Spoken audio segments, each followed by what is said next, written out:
Oyebi le président Caleb Toukebana. Très bien. S'il faut qu'on décrire dans 2 minutes. Et je ne dirais pas que Metaza forcément obligé à rejoindre la carte théâtre, à la carte en scène artistique. Meta Pinga, regarde nga makasi ezalaka actrice wana. Parce que belé lelo bazo kosa bato. Que bazana succès banda kala. S'il y avait une actrice qui était très demandée, c'était Meta. Président Calab, excusez-moi, en tout cas, à 8 ans, on peut pas être retraité. Parce que le premier comédien à avoir une chaîne de télévision, c'est le président Caleb. Mais, vu que tant où oso changer de niveau, et ça n'a pas pratique il faut changer. Très bien. Vous êtes sur Top Media TV. Mesdames, Mesdemoiselles et Messieurs, Bande Walandia Tonton Moon, Bande Walandia Top Max. Bino Bogozoli beaucoup et Roland émission, on a Top Media Télévision, Bino Nyonso, na demeure officielle P émission Ekoleka. Nazo annoncé bino que l'écran plateau est lié banda sikoyo, c'est-à-dire aux yeux papa, aux yeux maman, aux yeux ba voisin, aux yeux cousine, aux yeux na makangu na yo so azalaka, bo luka moyen, bo za la place moko, c'est-à-dire parce que l'écran plateau ezoko banda el bozo zwa bato wana bo benga bozu pe na bakoka bobo sanate parce que aujourd'hui ezande aujourd'hui lelo le grand plateau et kozala na esengo encore une fois ya koyamba 3 têtes oyo na kanisi ezali ba tête obino eza ya ko présenter les sous-sautés et zabongo madame de maire mokuza talo to benga kaye coach zabongo mon frère Dieu merci mon dire c'est lui qui m'a toujours provoqué dans les réseaux sociaux et ainsi que le retour de mon jeune frère Yamsi Yambe et Bolanga là bon comme on est à la moi passe en tout cas Yemoko a osé temps il y a qu'on s'est présenté dans l'émission oh il y a sujet ali belé mais vous savez même bateau bakenda to ko dipe ko beta li solo na bango lokola ba papa Madilu lokola ba papa sans souci lokola ba maman na biso maman na biso Chako bata tellement ébélé donc lelo peut-être peu beaucoup là la boina gidi ba surprise mo ebimi makambo bino bozo s'attendre na ngote mesdames et messieurs Gibson Azali derrière la caméra Credo régie finale kuna to moni Christian o azo sala musala na ndenge elongo bani na profiter dans le mbango de penser à maman Bijoun Ketani maman 90% maman Émilie Setimaïnga merci beaucoup maman un grand merci à maman Deborah Lubanda un grand merci à mon amour de sœur Katez Aurélie Mafouka, un grand merci à l'impératrice Maman Marie Tabora, un grand merci pour notre sage conseil Nabino, orientation Nabino, Maman Isabelle depuis les États-Unis, que le bon Dieu vous bénisse, et un grand merci à Maman Madeleine, Maman Nathalie Nana Moussibou, je vous aime beaucoup, famille Libota n'a pas Bino Mbote. Alors, lorsque je parlais de famille Libota, dans mon film Nabino, dans Combo, il y a leçon morale. Deuxième épisode de Kota Kilobi, le 3e épisode Ezo Kota. Pourquoi filmer Oyo Babenyango leçon morale Kende Tala na Belle Vie Télévision, au comprendre Makamuni Ndoza na 4, au comprendre le pourquoi Babenyango leçon morale. Madame Bellevue a encore écrit. Bandiko Walandi ya Top Media Télévision, Bandiko Walandi ya chaîne Nyonso Natangi et Bakombo Awa. Credo ceux qui tolo ba langage mo tozo nan nanzela singa. Avant Kota tonton Mundirba, maman des mères, tonton Yams, tozo na extra film et puis on se retrouve tout justement après. Suivons. Davina, tu es sale. Tu es très sale. J'ai fini, j'ai vu sa maison, j'ai vu sa femme est disposée pour lui, sa femme est toujours là. Une femme qui attend son mari, qui dépend totalement de son mari. Mais pas toi, D'ailleurs. Tu as totalement raison, chérie. T'inquiète, je suis là pour toi. Ouais, elle a mis les bottes, elle pensait qu'elle allait sortir, mais maman n'a pas droit à sortir, tu vois, on sera jolie pour papa. Mais je suis la même personne, arrête.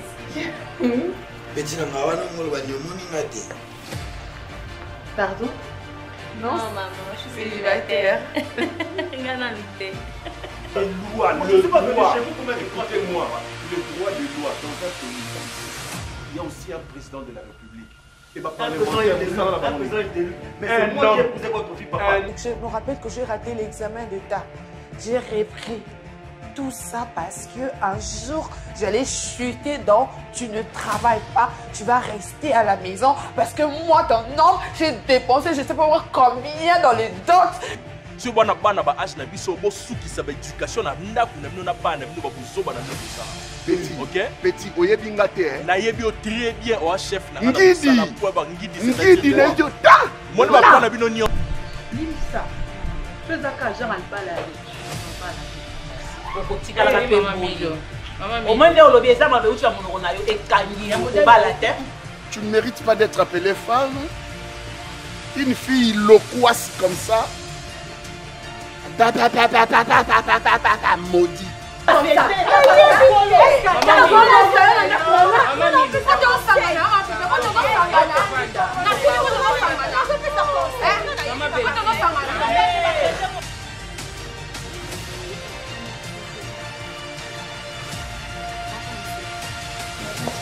Bonjour.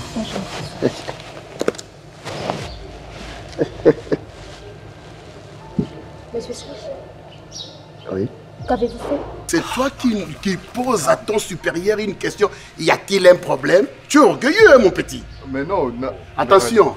Tu m'avais promis, j'étais malade. Tu m'avais déjà promis, tu m'avais promis ici. Hein? Yo,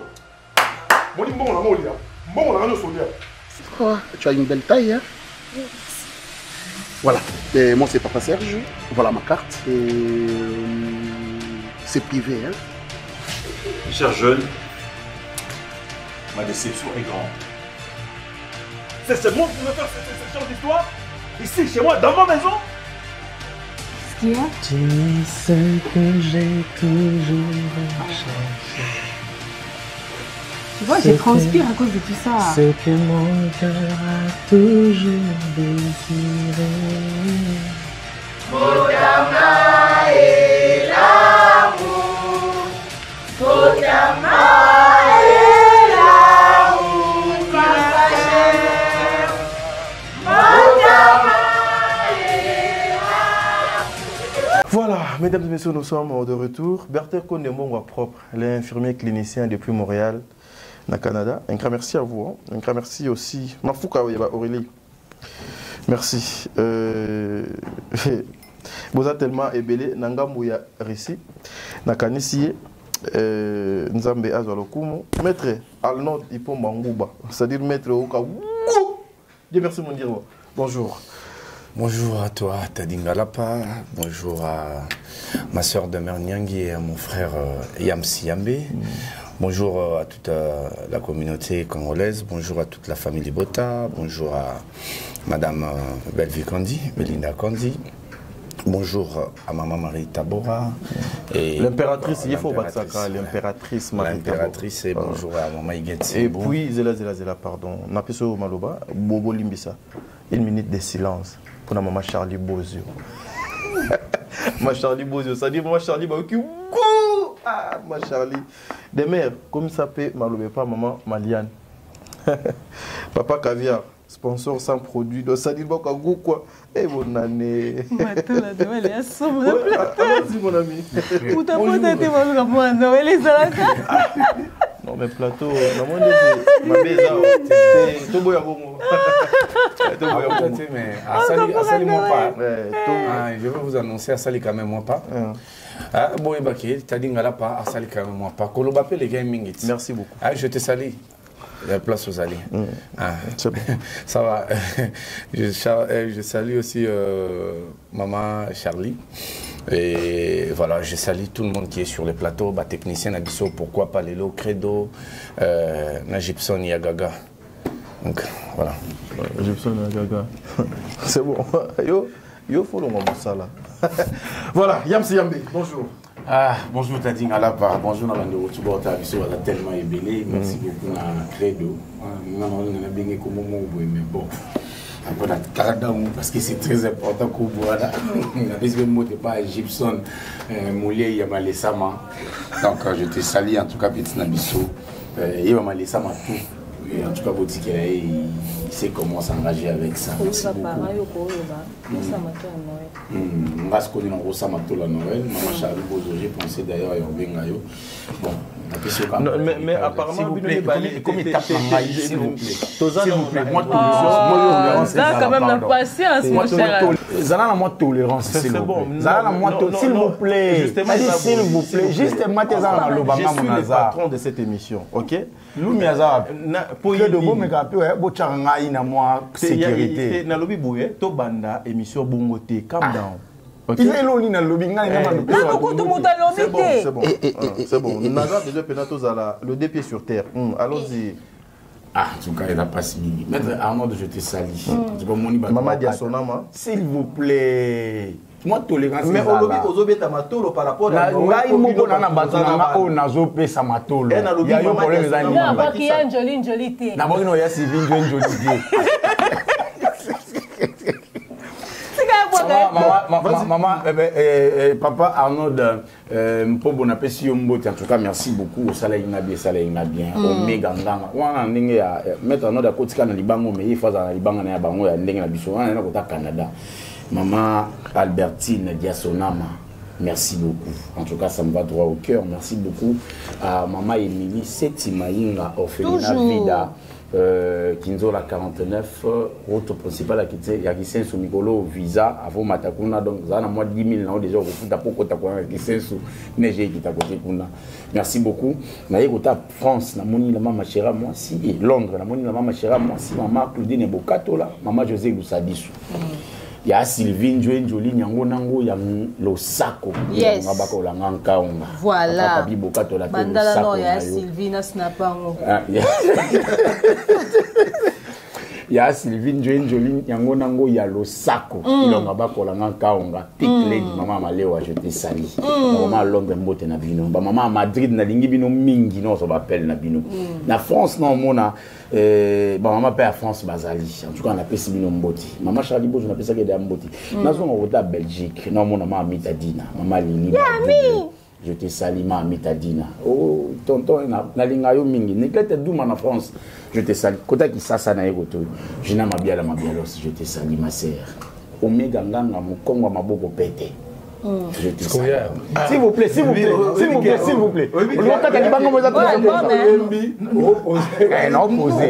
Omega Nganga. S'il vous plaît. S'il vous plaît.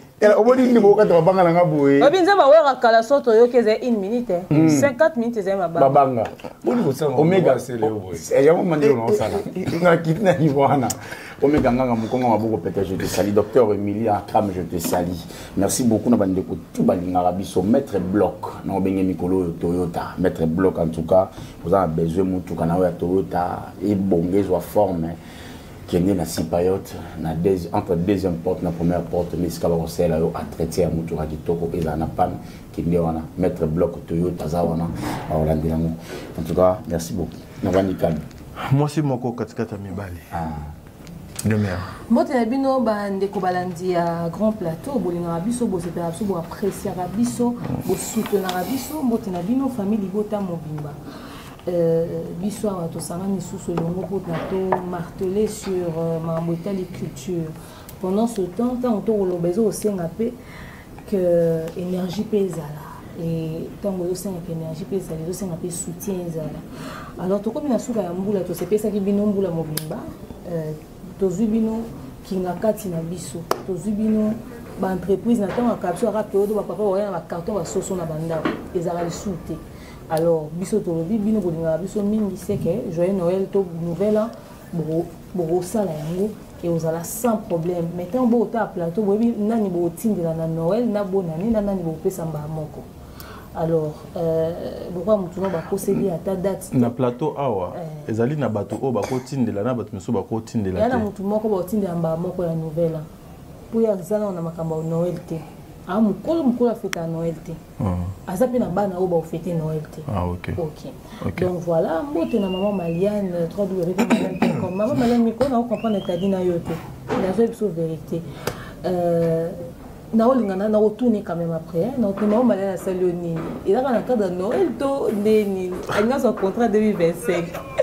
Alors, moi, la maman Patemka, maman Divini Kali, maman Charlie Bozio, maman Charlotte Lumumba, maman Régine Bukolo, maman Etienne Ngoma, maître Arnold, Topesi Mbote, ça, maman, sa famille Bota, Bozé Belé, maman Sylvie, Bozé Belé, papa, famille Bota, papa Bazaya. Bazar, oui. Papa Bazali, papa est responsable, tonton Serge, Bozé Belé, Bolina, Bisso Mingi, bon continuer pour s'abonner, pour partager. Et puis, famille Bota, de la même manière que tu as un nombre d'abonnés dans Bellevue TV, tu as un nombre d'abonnés dans la chaîne Bandeko, tu as accompagné Bisso, tu as un nombre de vues dans Bellevue TV, tu as CPL Makasi pour la minute, tu as le dernier épisode de My Brother, 100 cas déjà, je pense. Oui. Alors, saute aussi, si on attend à 500 cas dans la chaîne, vous allez bien. Donc, bref. Mbote na bino na babinemi na biso ba détracteur na biso ba élimination na bato ba linga biso mingi. Voilà, mesdames et messieurs, je vous annonce officiellement que le lundi tokozalana madame Sarah Aor. Grand plateau et kozalana madame Sarah, c'est-à-dire vos opena temps. Vos temps parce que to yamela bino pe maman Sarah a kozala parmi bandeko o poto za 5 na plateau. C'est-à-dire boka Yo Sakanate, Bandeko Balandia, émission Madame des Mères. Déjà, leçon morale disponible. Deuxième épisode de Kota et Lobby, le troisième épisode et Zokota. Rapidement, le deux épisodes que vous avez eu quand même à suivre, s'il faut que moi à vie, Nayo, et que vous allez le lengekan. Leçon morale, rapidement sur YouTube, une très belle histoire, une série incroyable. Boebi maman Bellevue Koutou Ratarati, on n'a rien à dire. Mais tant que tu as na chaîne Nabiso à leçon, il y a Bellevue TV total épisode Nabiso Liboso, il y a leçon morale. Tout premier épisode déjà na plus de 60 000 63 cas en un jour.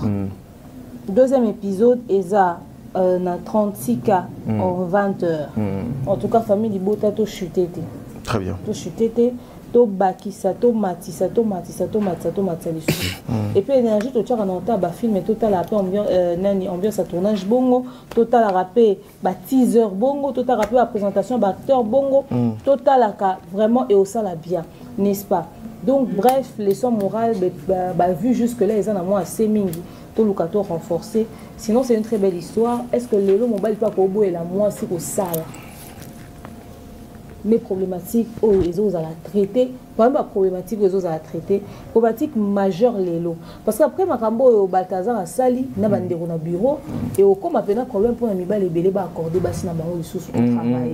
Vini à zola ta davina pour la camboana.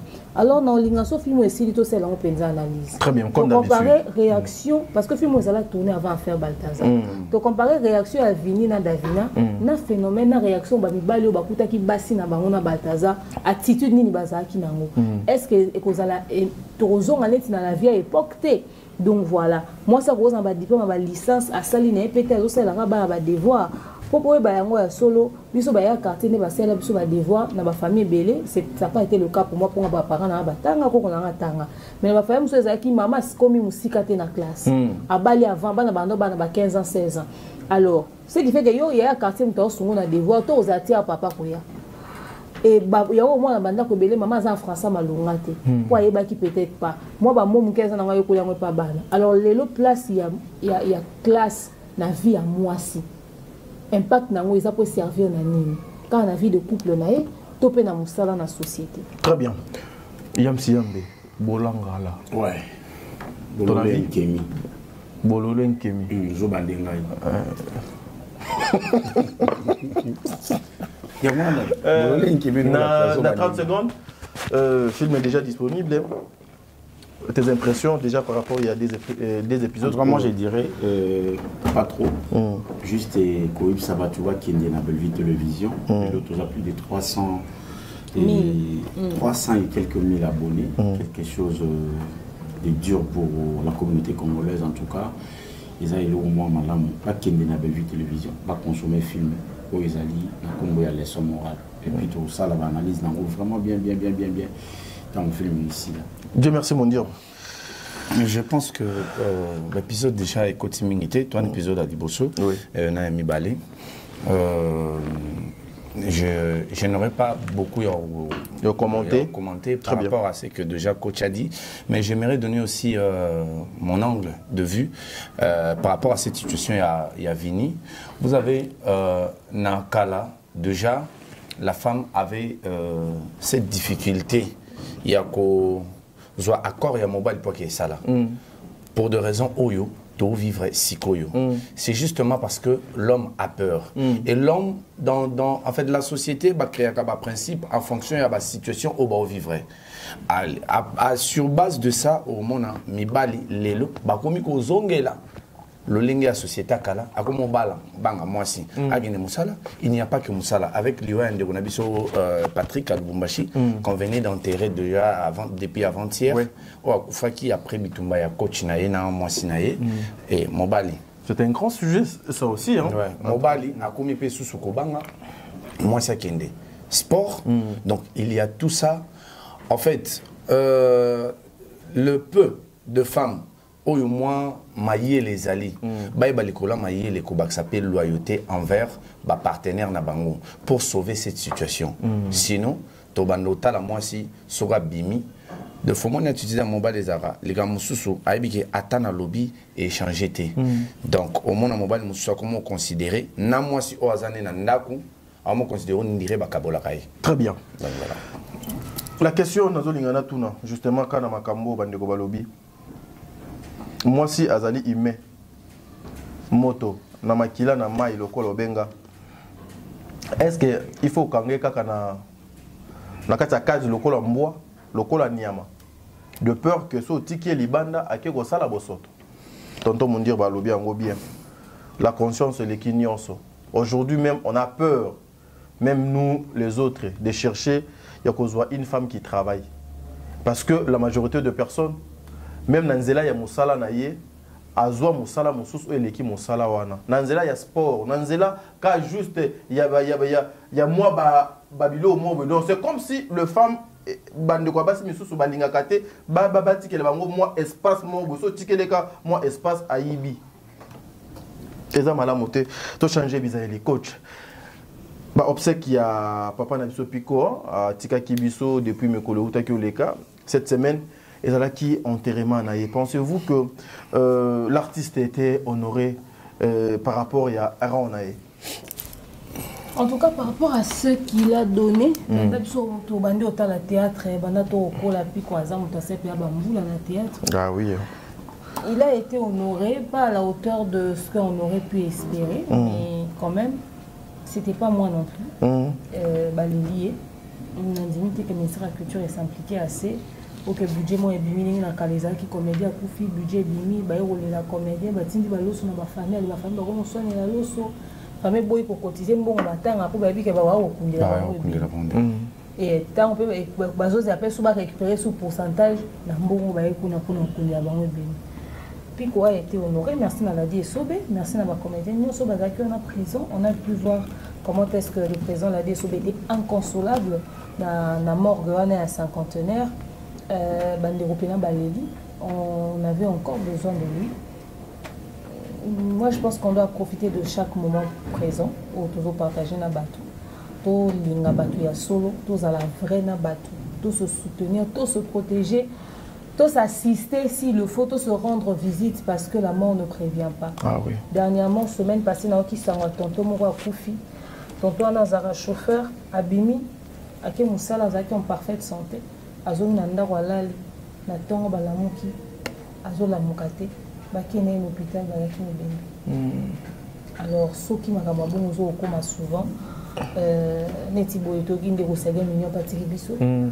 Alors il y a tout souci de bonnet pour la situation le colonel, on en parlera peut-être une autre fois on débat attaquer le colonel on a accident on en parlera une autre fois parce que tout le monde lobby comment est-ce que nous faux prophète mort lesquels lobby Abi eza ba lier ces gars parce que comment ba sacrifier akoki ba okate likolo musisi katani me muku e katani ti na ebite so comprendre que ton ba beta ke tonga musisi za avant muku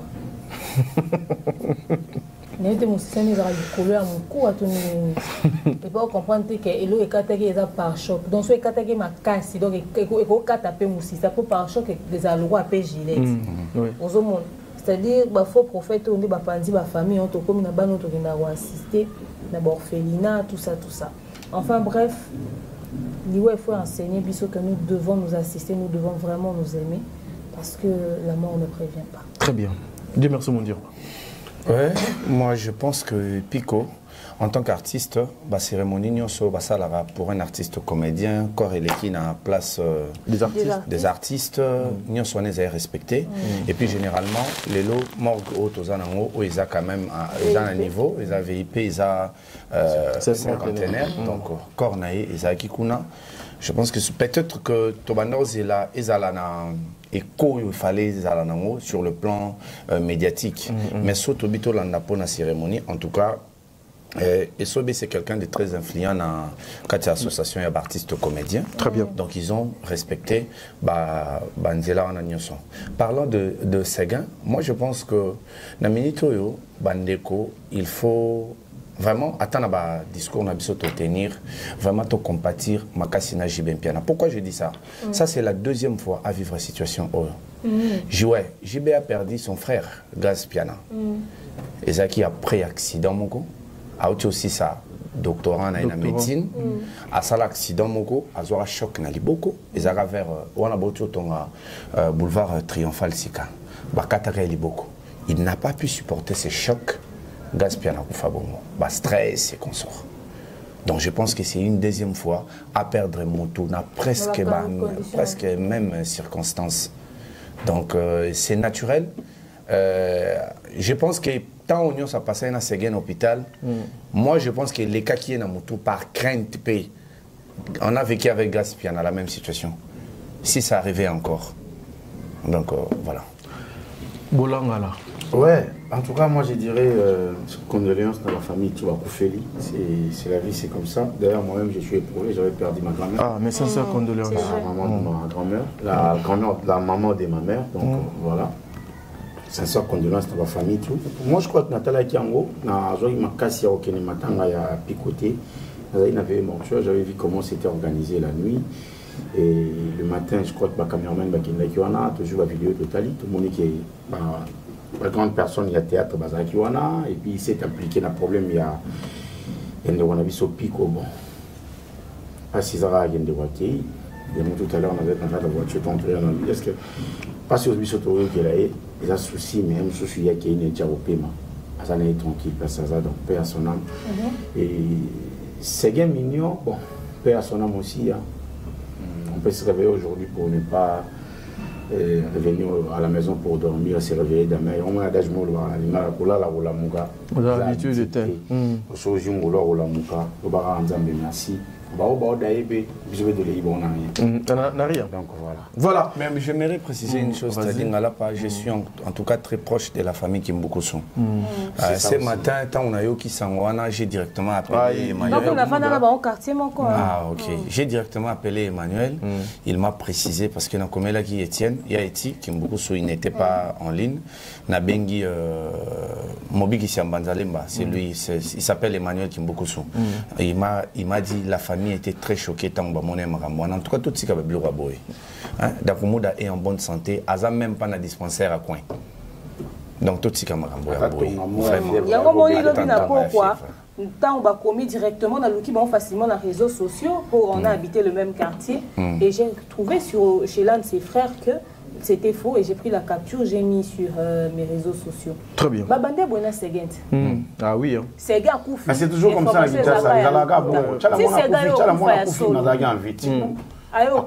faut arrêter ça. Il faut que les gens arrêtent. Tout ce qui est bateau, ça besoin perdre bateau. Tout ça, on a besoin dans la société. C'est une connerie. Aux hommes, que tout ça, c'est une moralité au fait. Nayoka batrobeta lisolo ya Séguin ndenge ya saka accident et tout. Oui que ngana de manière très détaillée m'a amené leki. Mais j'ai pas eu le temps ya vendre sur un plateau pour na beta lisolo parce que j'estimais que les lisolo mo ya difficile. Peut-être il y a des réalités aux familles na bango zoye baté JB ando gérer na niveau na. Mais au moins que mutas facilement yo beta on se rendre compte que c'est pas dossier sensible on ndeko ko loba. Donc likambo za boy.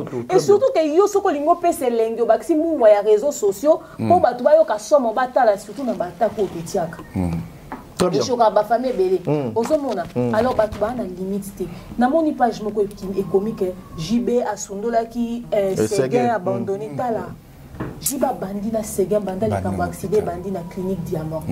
JB a suivi le traitement de Séguin de très près. J'ai pas dépensé mbongo. L'histoire Sega balinga bakata yango pour votre information na clinique Diamant. Parce que bango dernier ba monaki. Ndenge hémorragie bande koleka. Ndenge za muta munene pour na sucre balobaki oyo ka oyo. Pour kata, il faut que tout ça là nini, tout kata le. Eux ils se sont dit que non ba mais ba sengi ko tu vas changer hôpital parce que clinique Diamant mbongo leka gebele. Après tout, l'hôpital, tout me met à l'étranger carrément. Mais même temps, comme in Inde, même à l'étranger, ils ont dit non. Il faut qu'on va casser le colo, pas à bien. Moi, je suis comme il faut beaucoup de courage. Et puis ça, je suis banane quand on tombe la vacate l'école. L'école est qui outil de travail. C'est que l'école n'est l'école vacate l'école a d'être la batterie. C'est sa vie. Donc c'est-à-dire mon salaire na yé, ils ont des ngai na minute na komi baba. Vous avez une idée de comment est-ce que je vais vivre avec ça? Pour toi, papa dit ça, mon outil de travail, c'est à Malouba. Alors, il faut comprendre. Ce qui est réalisé en côté, c'est que tu as un immeuble ici avant la quantité. Et où tu aussi là récemment? Il y a un moment où tu as un biso. C'est papa qui nous disait ça. Ah oui, ah oui. Nous sommes tous des vanité. Et ça, biloko na mokili etika la to tala passe ya famille wana passe ya jibem piana passe ya batunyoso. Et puis quelqu'un comme Sege azena on a dit kokuma makasi, ça veut dire que Sega si on en a batuté. Alors rien que pour ce qu'il a été, tout honorer mémoire. Très bien.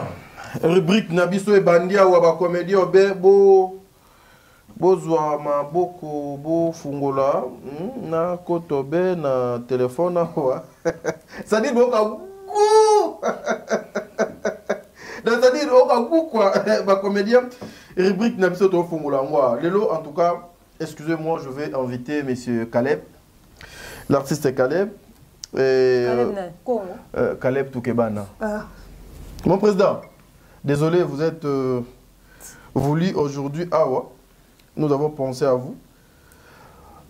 Tu es belé partout, mais pourquoi il y a à intervenir Awa? Elle s'appelle Madame Metampinga. Mpinga Love. Mpinga Love. Metadi. Tata Moussa Bana, je vous salue. Le Lopetoko, Tozoko, tu as vraiment de panayo. Papa Serge, le pasteur patron. En tout cas, vous ne serez pas épargné par rapport à l'émission Lelo. Et maman Marie-Hélène.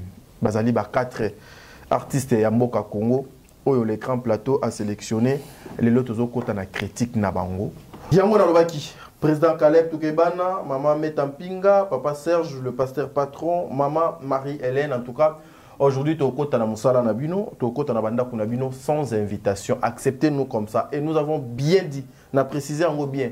Quand on a critique, il y a Moussala Nabango. Sur le plan professionnel, nous voulons parler. Il y a papa Nabisomi Balé, papa Nabisomi Balé, Naba maman Nabisomi Balé. Alors, vous devez accepter, vous devez supporter et vous devez comprendre que na Moussala Nabiso, des fois, ça demande Bajar Yamakambo, Fo Ezala, côte des mers. Nakanisi, Oyebi, le président Caleb Toukebana. Très bien. S'il faut qu'on décririez, na 2 minutes. En quelques minutes, je dirais que c'est un bon formateur. Il a formé quand même beaucoup de talents. Après, il a donné de la production à théâtre en Bord à la Bissot. Il a vraiment ramené le goût du beau, il fallait qu'on se le dise, parce que quand c'était le groupe Sinar qui passait, on voyait les grandes maisons, les belles voitures, le luxe. Il a vraiment donné le goût. Aujourd'hui, la chaîne est belle. Ceux qui le prenaient sur la beauté, la qualité. Genre, parce que pas Caleb, Nana Benz, c'est les Benz qui étaient là. Jeep, j'étais un président. Et il y a un rôle, la modèle, où il confort et makasi. Très bien. Il a beaucoup investi. En 2 mots, c'est ce que je dis. Voilà, Yamsi Yambe, le président Caleb. Il y a quelques minutes. Ouais, le président Caleb, pour moi, a icône. Caleb, pour moi, Azali exemple. Caleb, pour moi, a légende. En tout cas, il permet moi, il y a beaucoup de niveau. Parce que Azan a tout, on a tout à faire. Tout, et c'est un théâtre, il faut créer, à tiki. Les lois, peut-être un théâtre, les bandes business, il a ramené quand même beaucoup de choses. Moi, je ne dirais pas quelque chose, mais beaucoup de choses dans le théâtre. Où ils allaient avant, mais ils allaient qui moi, Nassé, il y a Yéna Misusu, Azupé ou Ezalaki, à rajouter quelque chose. Très bien. Voilà. Dieu merci, mon Dirba. Si je dois commander la Oyo, déjà, coach Nayam Sibalobite, je pense que Caleb a initié aussi les belles femmes dans le théâtre. Donc, oui. Peut-être que les lots va se procurer nango, dans le lingue na bango. Oyoka kuna ba bonbon na ba biscuit, excusez-moi, mais vraiment mon initié pe basi à Bilongi Kitoko, et en dehors de ça, moi si fois moi sur basi au ça théâtre baroza ka théâtre c'est juste passion mais au fond ça na bagage té. Ozoka moi si fois moi français na théâtre, ça c'est Caleb. On doit se le dire. Très bien. C'est Caleb Toukebana et quelque chose de différent. C'est que au monde de théâtre, à un moment, ils avaient le roi de la musique. Oui, on a JB.bar. Il fallait Moutameka Liboso, les Arabes Bill Clinton, après, il fallait récupérer le roi. À s'imposer. À s'imposer. Très bien. Musique, ils ont souka, oui, on a JBT. Musique, les Arabes, fallait. Na ferité. Les sont bêtis, le roi bien. Très bien. Très bien. Or, quand les Arabes bêtis, penaient le roi, on a eu pena, mais waya. De un mot faisait avec Carlito, à Beta Sousté, à Yabeti le mot Batubayoki. Très bien. Pareil, dans le théâtre, Caleb a réussi, na place où déjà, pendant ça, le théâtre, il fallait que ça ait aligné à Chic-Choc Loïngue. Très bien. Ok. Il faut moi domestique, moi impoli, il faut moi, Caleb a réussi à côté à côté à s'imposer. Très bien. Madame de Mer, s'il faut que ça l'analyse sur ce qui concerne carrière et papa Caleb, avec tout ce que vous présentez, on a mis ça, il y a Itando Eke, il y a la caméra, ce qu'il était hier, il y a Mimi, na théâtre, l'élo carrière naïe, comment on a en chute libre. Caleb n'avait pas préparé le lendemain, il n'a pas préparé le futur, il a préparé l'instant. Caleb a travaillé pour qu'il réussisse. En ce moment-là, il n'a pas travaillé pour demain. Pourquoi je le dis? Parce que il aurait dû projeter. Caleb a parmi, peut-être, permettez-moi de dire, même seul l'acteur à l'époque, Ando qui est nigérien, Ando Mandé, nigérien, Azaki a une idée sur l'industrie à l'international, surtout côté anglophone. Parce que le goût du luxe, justement, Caleb a les acquis en fonction de la Nigéria. Il y a ce qu'il voyait. Ce qu'il voyait là-bas.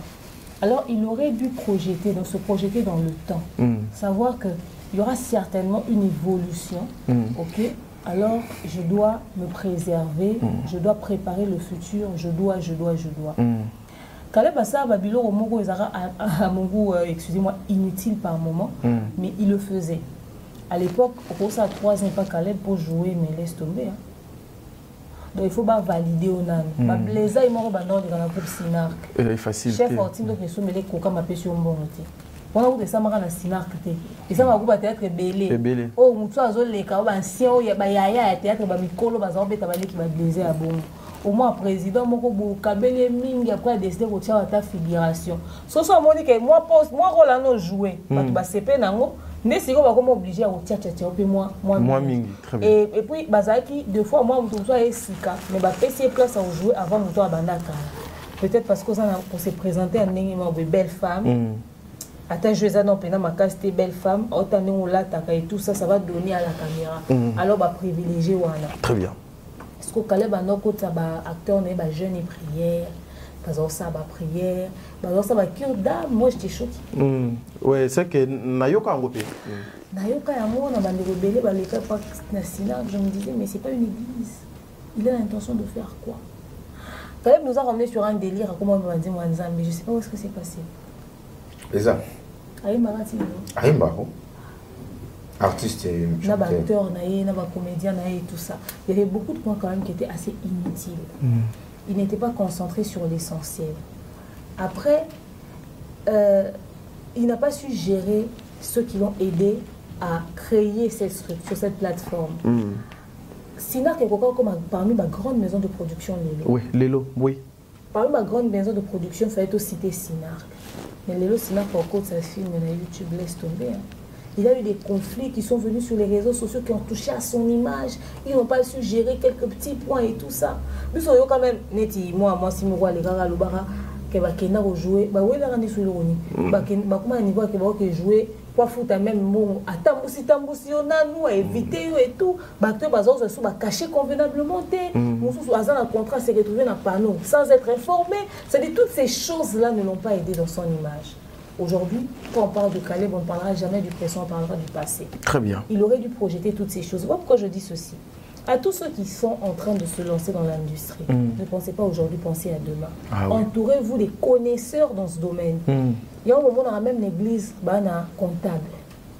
Maman Sylvie Moro Boeto, maman Nathalie Moro compté, puis moi, ma bonne, ça va salir si éthique en banque. Mais pourquoi ils ont un comptable? Comptable a aidé nous à gérer finance et église. Ou est bimi salim et tongi, ou est bimi aider ba orphelin, ou est bimi fouti ba pasteur, parce que ba pasteur peut pas comment ba salarié. Pour mon écoute, ou est qu'il na tante libre, ou est salim ils ont permettre que pasteur azala à mon clair. Il y a un boss azanga qui est comptable. Et comme détournement des fonds, et ceux qui va problème c'est-à-dire dans chaque domaine, si tu as besoin de quelqu'un qui va t'aider à structurer les choses, toi ça là. Très bien. Chaîne entreprise, il y a besoin de responsable de marketing, il y a besoin de responsable de communication, conseiller en image, il y a besoin de manager. Peut-être soit peut-être légèrement communicateur, mais ça peut jouer quoi rôle à communicateur. On joue rôle à mon va finger au défendre. Pire petit moukala simila au sac. Ba responsable de marketing te boy ba te qu'il faut maintenir l'image de la structure na bango, bazota la lobité. Et ba négociation ba contrat ba théâtre. Neti biloko esala ke Caleb abenda na bato belé yo o négocier une entreprise mo pour na autre film na et monta a se retrouver matin na panneau na boulevard de 30 juin. Il y a de quoi venir te demander de l'argent. So expliquer que tel loko zo jouer na film na nga na otia na chaîne. En tout cas, les mususu ko mon elongino. C'est-à-dire ba clause des autres zalaté. Ça to tuni bato ebe ba ke na tourner sans contrat. Ebele. Ezaka likambo sona munoko ya koyoka na ki pire petit. Alors président Caleb il est passé à côté de beaucoup de choses. J'espère pour lui qu'il s'est soit lancé sur un autre projet, mais s'il compte continuer, s'il compte continuer, il doit revoir beaucoup de choses. Ça sera peut-être difficile, concurrence c'est comme ma casse. Aza est un acteur à poids, on a un volonté. Nous sommes à l'ongwa, ça comme il a attaché des presse, il y a collègues, il y a un groupe sous. Donc, et comme il est compliqué, s'il veut restructurer les choses, il doit trouver des professionnels qui vont le gérer en tant qu'entreprise et ensuite avoir de bonnes orientations pour nous recréer structure. Parce que les lots baignis et comme un niveau Netflix. Alors, Caleb sera un autre chez les Nigériens, fera comme un niveau il y a A+. Très bien. Yamsi Yambe, aujourd'hui, selon vous, et le Konin et Kosala que Caleb avec son groupe Sinark au lobby Ezalaki so tieka almet pour essence fait pela aujourd'hui moto na nyonso e kufi et ça dit à quoi selon you et cause la nine mais gestion quand au coach lobby manque il y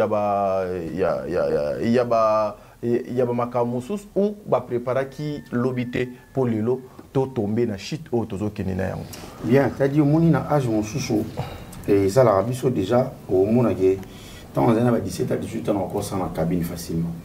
Je n'ai pas dit qu'il va passer dans la cabine à 50 ans, on a fini. Non. Maintenant, on a 18 ans, 19 ans, on a dans la cabine facilement. Maintenant, on a à jouer, on a ça dans la cabine. Parce que là, on a dit que dans la cabine, on a dit pourquoi c'est bien, on a ça là.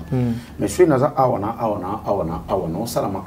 ils ont gâté moi responsable. Et ils allaient sous bien ma casse par rapport à la cabine. Très bien. Au moins, il faut amener la biso moins l'euro dans mon tout. C'est-à-dire, tant on a 50 ans, 60 ans, on a 28 ans, 60 ans, on les soute. Exactement. Déjà, si on a déjà pour préparer relève. Très bien. Et ben non, peut-être on a botaki. Parce que rapidement, on va papa monsieur bazara a joué des comptes finales, a joué dans 7 moi tini bomba yo tanga na Russie. Tout va continuer classe des États-Unis, tout dans Canada. Pourquoi? Parce qu'Atali on a déjà na préparé des retraites. Président Caleb, excusez-moi en tout cas, à 8 ans, il a préparé la retraite. Parce que tant on a vu Caleb a ramené beaucoup de choses. Est-ce que Caleb, on doit continuer. Est-ce que Aza na retraite? Artistiquement, moi je dirais comme ça. Ah ok. Alors, moi je dirais Aza déjà na retraite. Retraite anticipée quoi. Alors la retraite déjà anticipée. Oui, mais théâtre est comme un bon chic, bon genre, c'est-à-dire l'élégantité dans le théâtre. C'est-à-dire au moins Nani il a un fond sonore, comment il s'appelle? Groupe évangéliste. Il y a un fond sonore, on a un théâtre, il y a un bleu mouboui, il y a un Caleb à mettre en valeur. oyo groupe évangéliste non ça ils allaient bien biloko ezalaki nango bien ezali mabe te groupe évangéliste aye nango mais Caleb aye azuka biloko ezalaki à mettre en valeur bon je n'ai parlé mon boya ndako ya jomo ba déjà quelque part au monde ba tinda wa des chambres salon Caleb aye atie villa. On comprend? C'est-à-dire, à tchaki moi bon chic bon genre bon oh il faut comprendre. Na auto bango j'ai récemment dans émission mon asagi. Très bien. Des coach à lobby. Parmi ma grande chaîne ya production oh il ngaki etombo la sous culture ya mbo na biso Caleb okotika na simati. Jamais. Caleb okotika na simati. Papa, ba te beli ba sa théâtre lelo ba refléter ba image ya ba Caleb. C'est-à-dire ba to na besoin ndako kitoko. Ba to na besoin Caleb a pas parmi bateau ba il biso film Nigeria awa. Et puis, à Zapé, parmi Batoba, Bakota, DSLR, na théâtre, ton nom c'est là, HDV.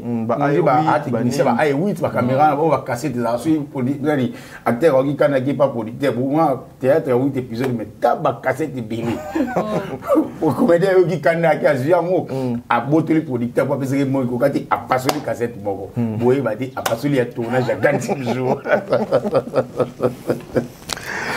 Donc, Caleb a ramené Ebélé à Malam mon théâtre.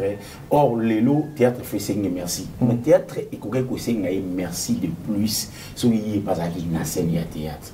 Caleb de l'Oazawapi, on se le dit entre nous. On est autant à combat vieux, il vient à ce qu'on wapi. Attends, nous disons que c'est. Vers Azawapi.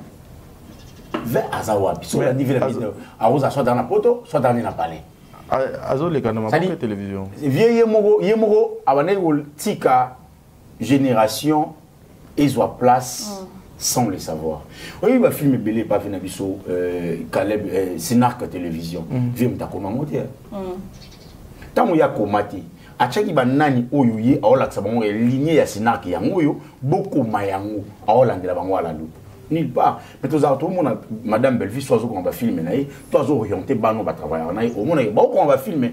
À dicter, bah, mais Azana, bah, sur place. C'est-à-dire, on peut savoir orientation. Il y a lobbying, déjà, papa, 6 ans, elle a plus de 2000 et quelques vidéos dans la chaîne.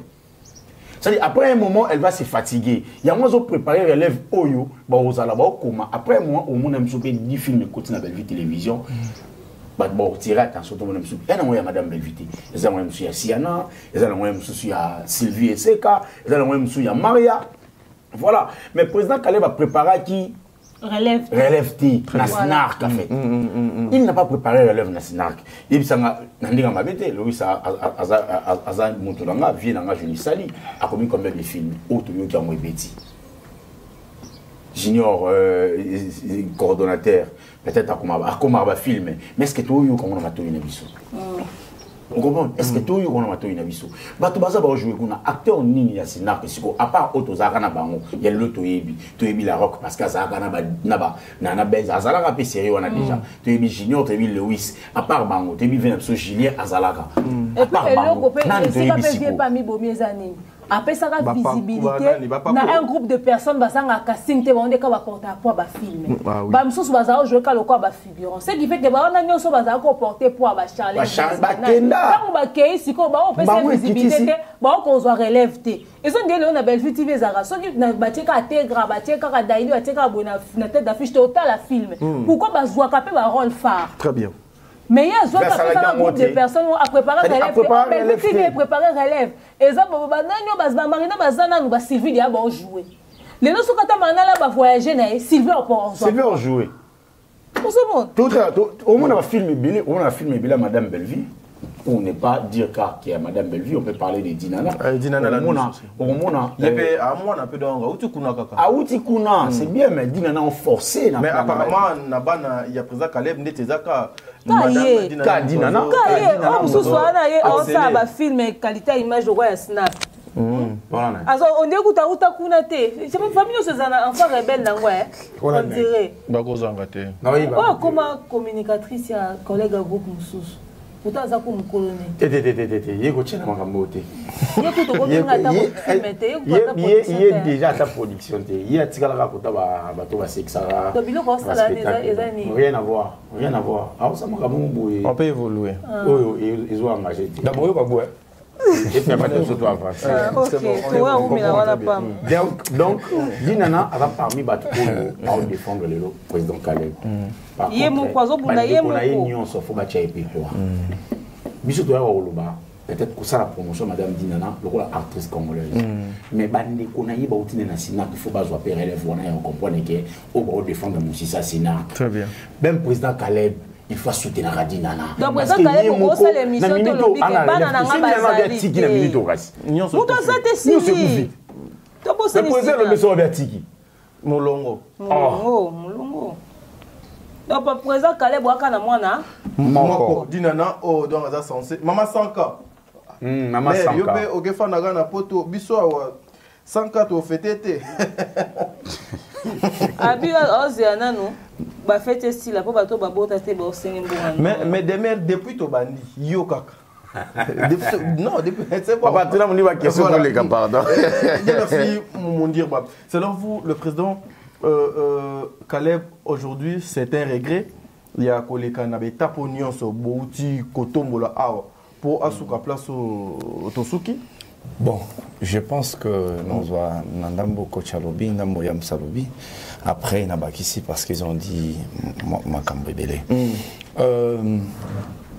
Et on a mis ça là où on a ajmo beaucoup ça susté. Ah oui, ah oui. Et zappé na Makambo où surtout banda qui ko sala yango avant et comme on a ajmo tu sauras plus donner la même énergie.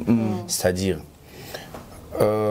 président Caleb s'est concentré autour de lui-même parce que dans le moment où il était capable de gérer Makamouana. C'est moi la star, c'est moi le patron. Groupe Sinark est bandit dans l'église. Dans l'église, mon avenue Elila, dans Lemba. Et pas un pasteur comme on est là. Oh, Elila, côté Nabiso, non? Oui, Elila. Ah, ok. Groupe Sinark est bandit wana. Pasteur Gervais, voilà. Aza parmi vraiment pilier à groupe Sinark. Au fond, groupe Sinark, ils ont qui groupe, on dirait groupe il y a église Moroboy. Tu vois, groupe théâtral il y a église. Thème au Bawande ko exploité, ils ont qui kaka, logo là, il y a église. Très bien. Mais à un moment, la déception du public est qui au coma quand. Et au coma, tant au batba comme au tala pasteur de la foi. Na groupe nae, groupe de la foi sur antenne A. Bah comme au sala moi différence on a awa peneza purement chrétien, a on dirait ça pena sous chrétienté. Ah zandeti. Zandeti. Mais koto peneza purement chrétien. Et perdait par repère. Or le grand public quoi zaki na bango, eza batoyo balingaki groupe Sinark et garder forme nango. Très bien. Il y a chrétienté. Tu vois? Siko et comment qu'on perdre déjà public ciblé naïe dès le départ. Il y a ça aussi. Et vu qu'il avait tout concentré sur lui, et que dans un moment on a abandonné peut assumer, parce qu'on doit se le dire, il a pu marquer son époque. Son époque, oui. Il a pu ajouter beaucoup dans le cinéma congolais. Mais Sikoyo, après un moment, tant on commence à capable d'assumer, va fonctionner sauter, banani boyo sala yango après yo. Parce que le premier comédien à avoir une chaîne de télévision, c'est le président Caleb. Il a une chaîne, il a YouTube, il a une chaîne, canal sur... une chaîne en clair, disons. Sur Star, bah, chaîne en clair. Oui. Sur Star Time. Mais, vu que tant qu'on changer de niveau, ils ont une pratique qu'il faut changer. Très bien. Il faut nous appeler dans moteur se charger dans la communication il faut nous un comptable des coach à lobby, il faut nous un moteur pour gérer l'image. Il y a groupe, il faut nous Très bien. Mais bilo wana nyonso en tout cas à centra qui autour de lui. Et ça qui a comme essoufflé.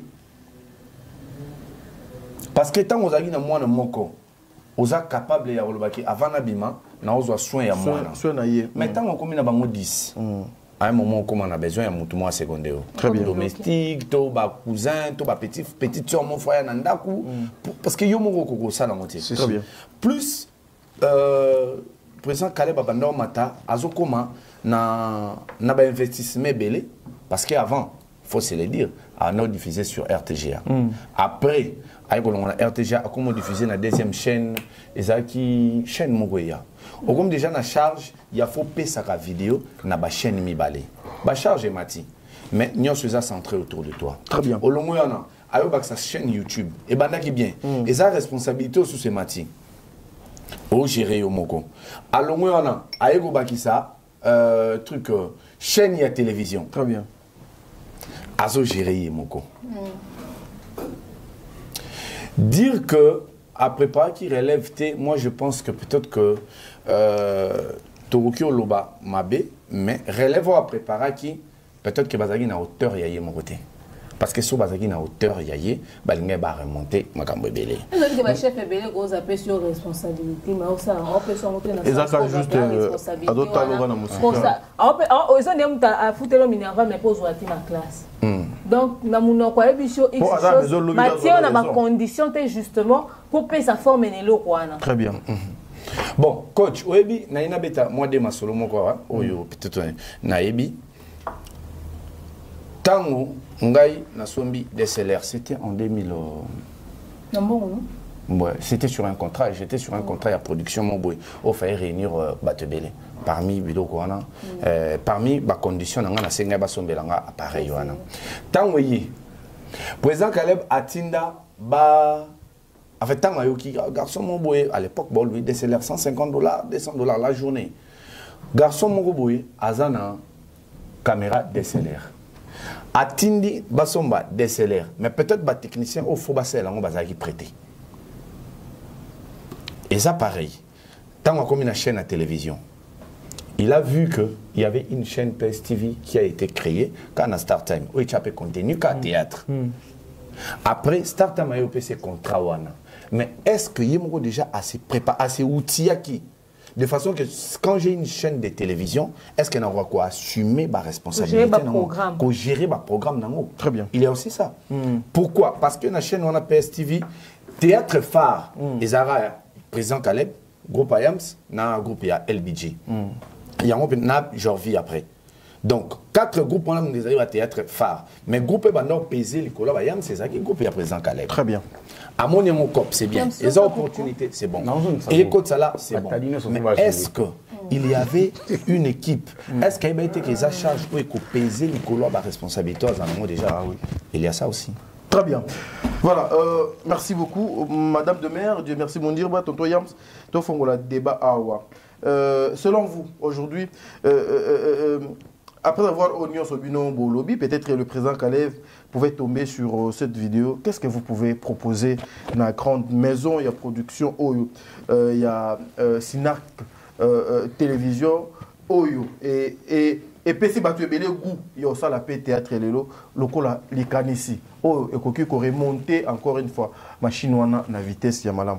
Na tiki débat et appelé. Je crois que moi j'avais dit ça, hein, ça qui dit la position, je l'ai dit, que le président Caleb, s'il veut faire autre chose, ok, d'accord, mais s'il compte continuer dans le domaine de la production, il doit restructurer l'équipe. Il doit restructurer tout en fonction et justement évolution à Mamdengé.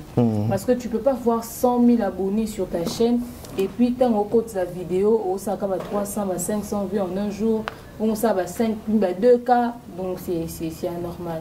Parce que en fait, YouTube a suggéré, a recommandé la chaîne à suivre. Son chaîne est très active. Au fait, au rose a au moins un nombre d'abonnés, moi dans les oubliettes. Pour abonner, ceux qui ont des chaînes, ils ont détourné l'attention sans problème. Très bien. Voilà. Le toi, le quantième. Le 20. Le 20 déjà. Il y a 7 jours passés, chaîne Sinark et sur YouTube, et au Kokisa, 10 ans. Donc, 10 ans. Ouais. Je pense que le président Caleb, ce n'est pas quelqu'un qui va commencer à zéro. Il a déjà, il a pu gagner au minimum il a sur le plan professionnel, il a une chaîne de télévision, il a une chaîne sur YouTube. Très bien. Coach Alobi a restructuré. Moi, je pense que oui, a restructuré. Mais quand tu as restructuré, soit à cause ça, la rappel, il y a trop naïe. Il y a déjà que un tel Azali, un tel Azali, un tel Azali, un tel Azali. Parce qu'il y a marche dans les sobriétés, mais souvent on a calme, mais souvent comme des mususu, moi aussi, à comment mon calme, moi aussi mususu, déjà bien c'était, moi mon bal mususu à Caleb, à Outa Poto, à comment mon calme, il y a comédien mususu, Caleb, à bien c'était, pour qu'elle raconte ba bleu na bomba sala wana. Il faut se rendre compte de tout. C'est bon, qui bien. Ils ont analyse, ils ont normal. Parce que ils ont logique. C'est pour la première fois. Est-ce que Biki, Luna a eu un groupe Sinark? Oui, na coulisses. Luna film liboso a tourné na vie na etia micro et un projet nanga. C'est Maouta groupe Sinark. Donc ça veut dire quoi? Ça veut dire qu'on a restructuré. À une formation pour nous. Rappel. Il y a un important. Très bien. Vous comprenez? Parce que déjà, président Caleb Tilelo a un matériel oyo, batebele bako s'est tapé la poitrine sur banamo. Ce qu'on a cause dans la caméra, on a 4-5. Très bien. On a problème à citer parce que Aza, on a pas scénario. On a pas scénario parce qu'on a engagé mon tour comme scénario bien. Très bien. Donc, à cause ça la rappelle. Il y a des groupes et surtout ceux qui déjà babongi ça na moi na routine na kuna edi nana parce qu'à un moment moi ma tape les réseaux sociaux. Ouais na problème t'es pas na moi. Donc à cause ça la rappelle. Pourquoi? Parce que c'est un problème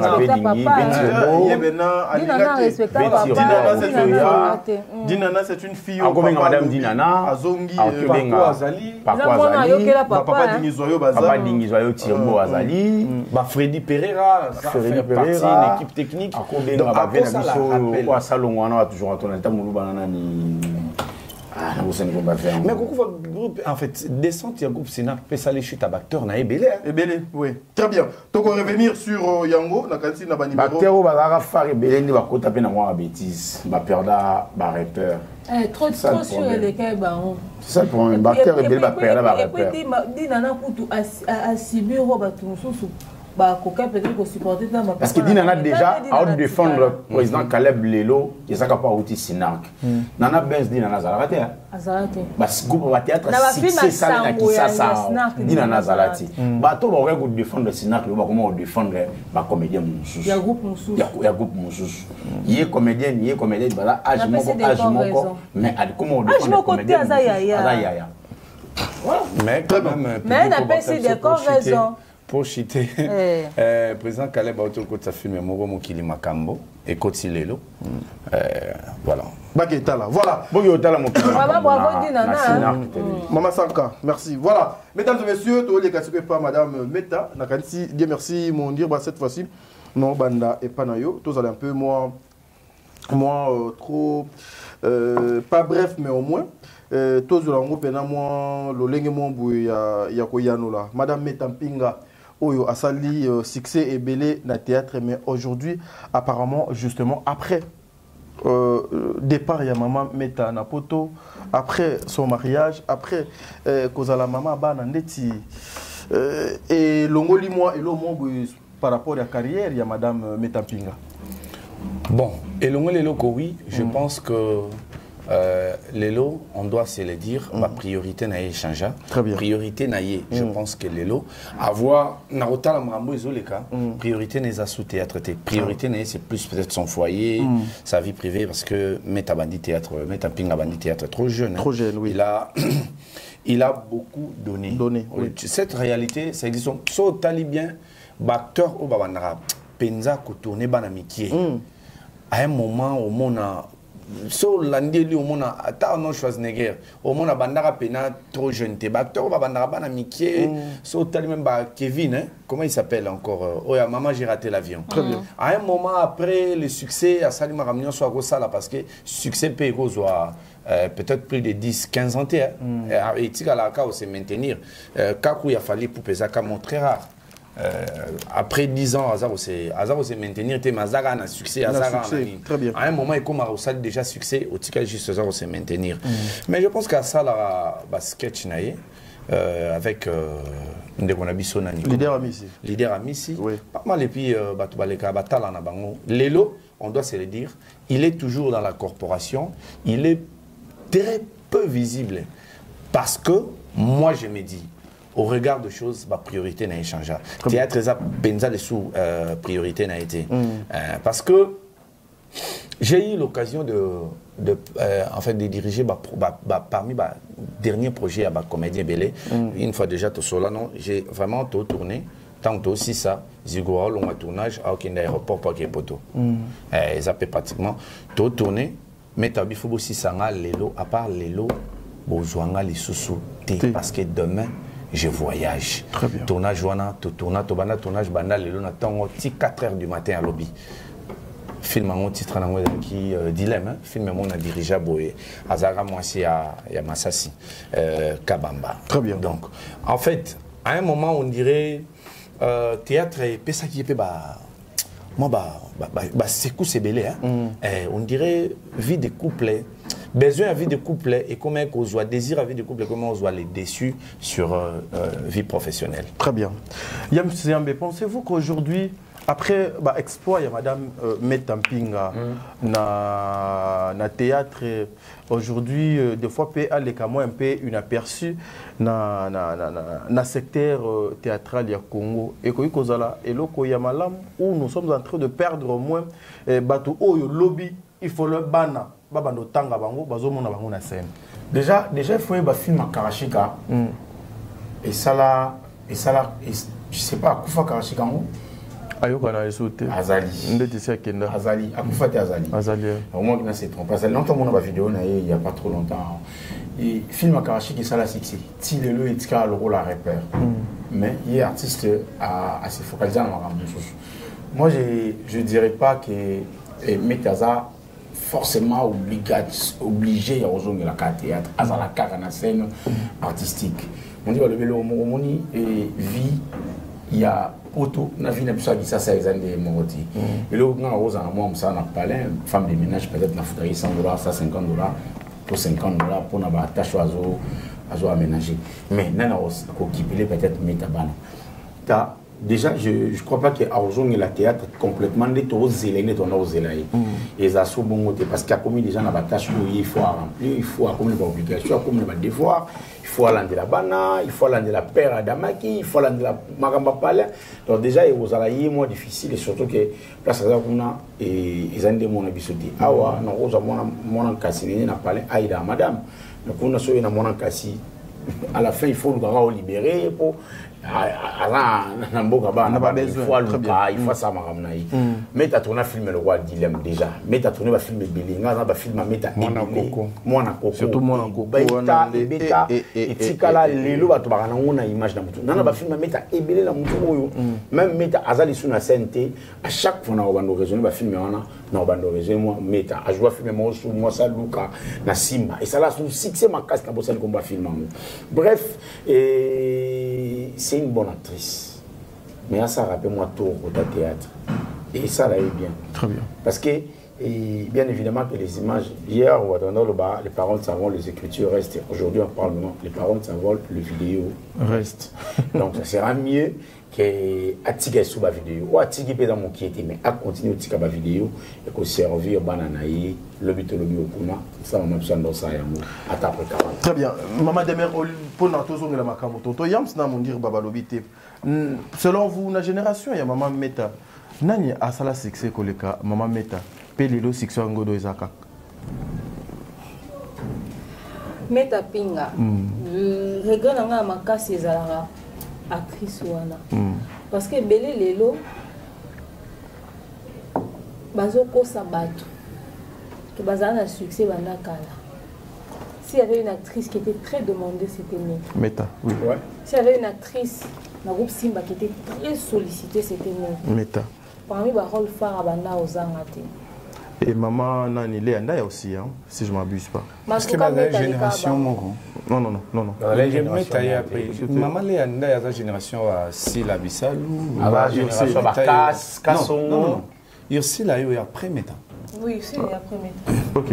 Maman Léa, ça la génération Moro n'a pas casse. Ok. Mais c'est casse. À la génération Moro n'a pas maman Nicolo a coupé Mouni Noana.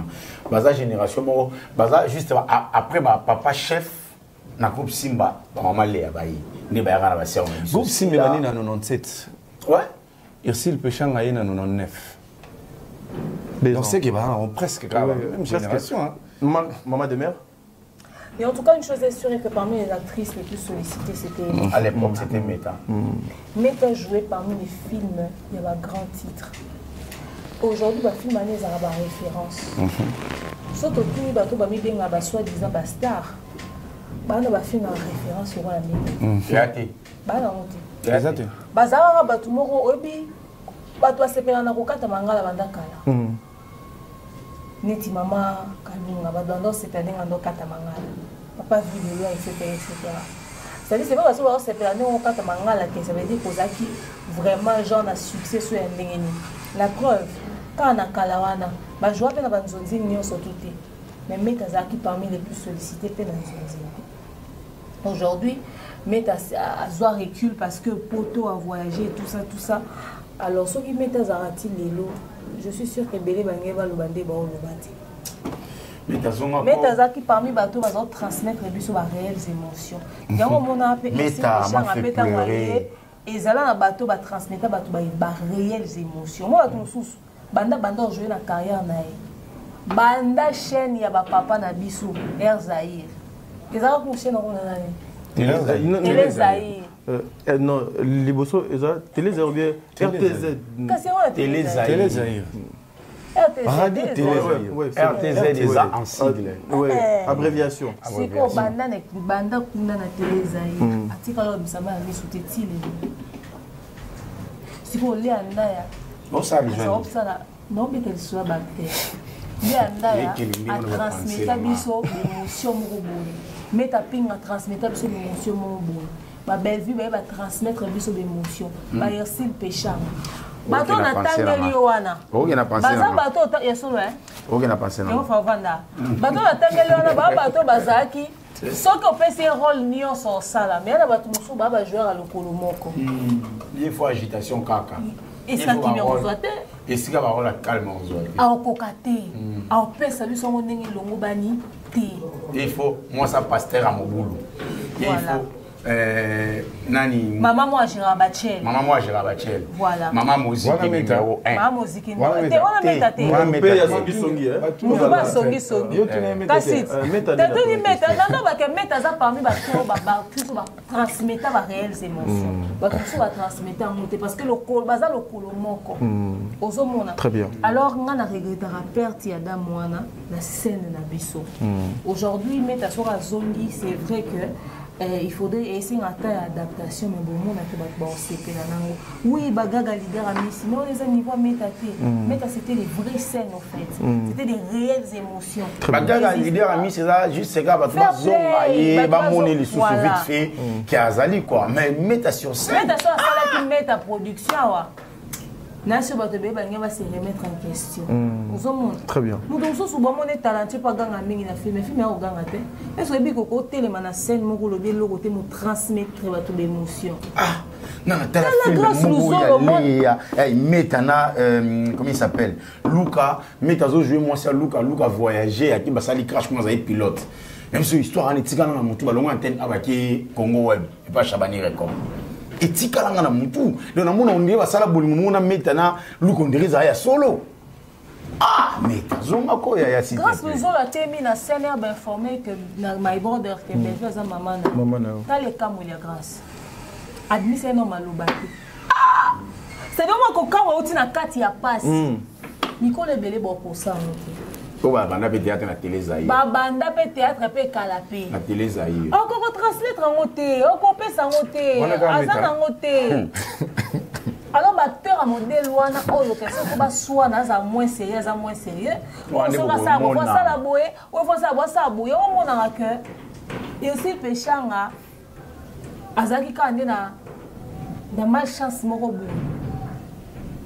Dani il y a repère de la film nyonso ya tournaka ya si contre péchanga ba biloko wana kutana na mwana parce que ba film ana nyeza pas ba grande production ya si péchanga parce qu'elle utilisait qui peut-être ba moyens sont nécessaires à utiliser aéroport à utiliser donc comme à utiliser voyage à aussi était parmi ba actrices il y a les besoins Congo pour faire déplacer les acteurs à Moli Bango Congo a même bango na mboka mo ba ke tourner parce que comment pardon coach on continue faut ba ba quand même problème est si le péchanga ba film sur les la plateforme était à YouTube, c'est par rapport à ma fond sonore ou à utiliser.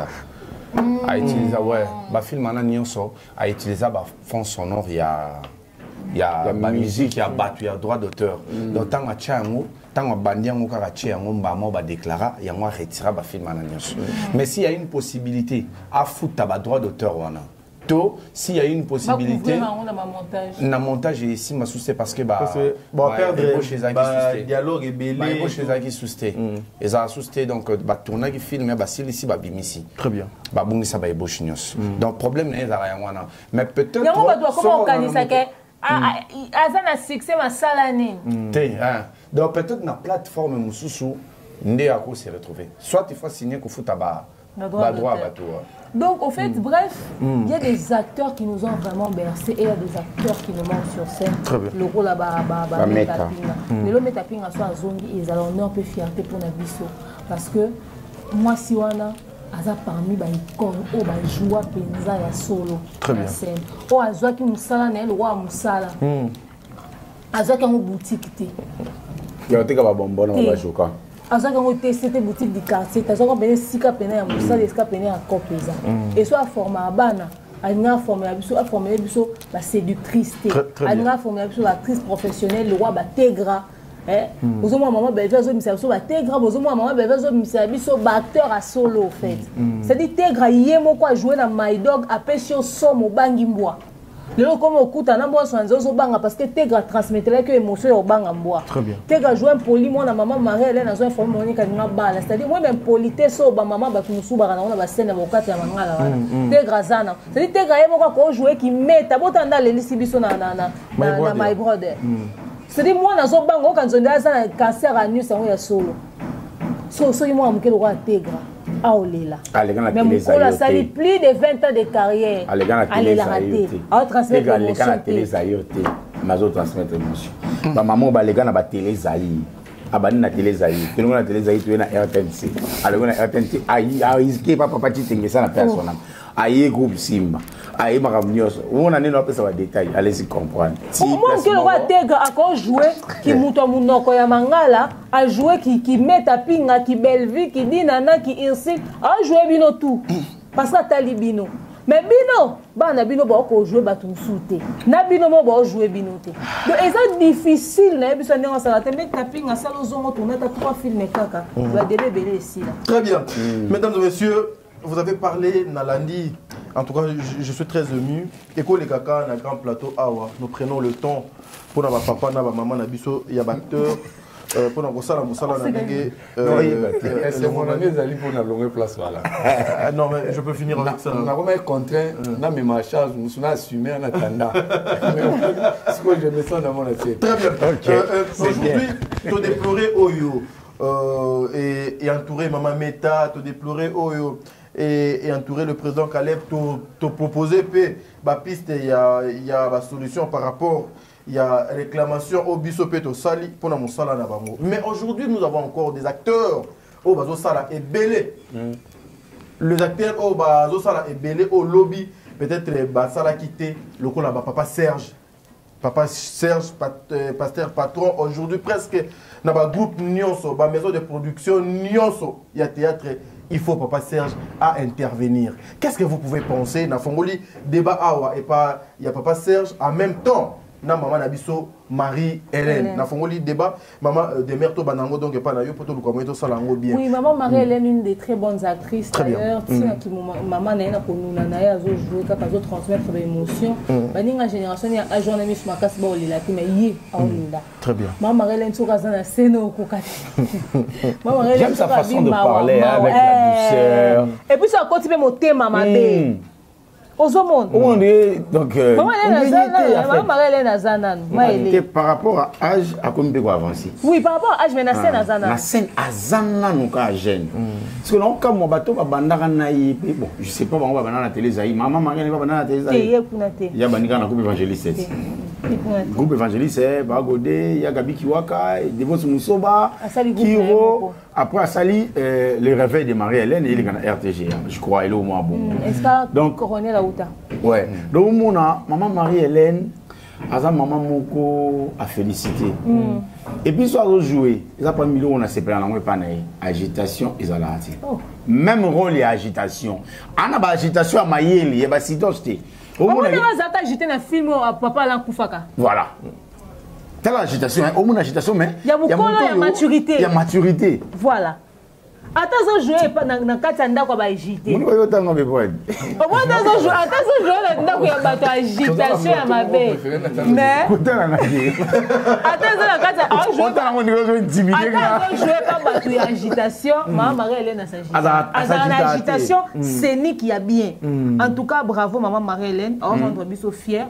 Alors on a annoncé maman Marie-Hélène Isara que et papa Serge en même temps. Oui. On a annoncé maman Marie-Hélène que a subi et logo comme les maman top T. Na ajo na ba bimisa matin on a scène. Maman Hélène. Maman Hélène pour na casting. Le tir que combat. Pour na casting o ya jouer. Na tika traumatisé. Maman Hélène fois za pour na casting au jouer. Andi on peut pas tout ça ça talent mais azo se permettre au boy à jouer na votre scène. On va jouer na été mais bouton zo moi ko alekina na jouer. Yem dans ça que batalo. Le coup on a comment on est traumatisé maman top akamwa moye moko on nous dit tabilinga nous dit ça la boue on se montre que bato comment ta bato par fantaisie bato par complexe OK bato la bato na objectivité scène totale la totale ba scène solo ba sous aku ba bangisa biso ba sous aku ba transmettre ba émotion ba transmettre ba émotion Papa, na fait 3 secondes ta tête mauvais gauche ozonga. Pourquoi les gars ngungi kutu kimbili ku yoe to yoka ngungi somo a jona na jeu de scène ni. Ozonga donc il faut préserver carrière na ye. Il faut vraiment soit à se surpasser la scène. Ata ba tchele 15 coupés, on doit payer sa carte à se surpasser pour yako bima fouterté. Maman to passer à limba qui joue en ah ben c'est mon 19 coupés. Ah, ticket le quoi. Si meilleur pour ces aki ou wana total aki. Merci. Merci il faut à se surpasser, à se maintenir. Et puis maman Marie-Hélène non, c'est planer en zone ma casse na scène parce que trop perdre votre talent et modèle ou en intégré. Ma jeune botal, ma Tegra, oh Siana, oh bah Sylvie, c'est comme acteur Nyonso, Kenny, tout ça là, bah Linda, biso Nyonso yo, il faut total neni maman mukolo bo opé ses émotions, maman mukolo bo aza bien na scène, biso pe photo lukato se maintenir pour que tu qui mukolo na biso za bongo. Très bien. Non parce que nous exemple moko. To tchango na kata film. Botala kaka scène ya my brother épisode asuka. Et si quand maman top avani na Omari na Karine Amado Aziza agita zolela pona mona na eba abuser na ye liboso Omari maman mo seka zo transmettre émotion zo kokatelo basena koko na ye papa na nyoyo papa ya Tegra ayo simba mutu pa Blaise asimba mutu atale pai botala maman top ninga zo ke émotion ya likambo mwana na sali maman top pa transmettre biso émotion zo mo ke maman azana pas saison dimanche tala mwana ni moi na comme boy ndenge nini en même temps ebi que moi na salle en même temps zo ko négocier maman za maman to bongisa ngala miable c'est dit maman top a se racheter na public. Dieu merci. Alors qui c'est biso ka zanano maman to papa singa mawa monter mes os on dit réalité. Dieu merci mon Dieu.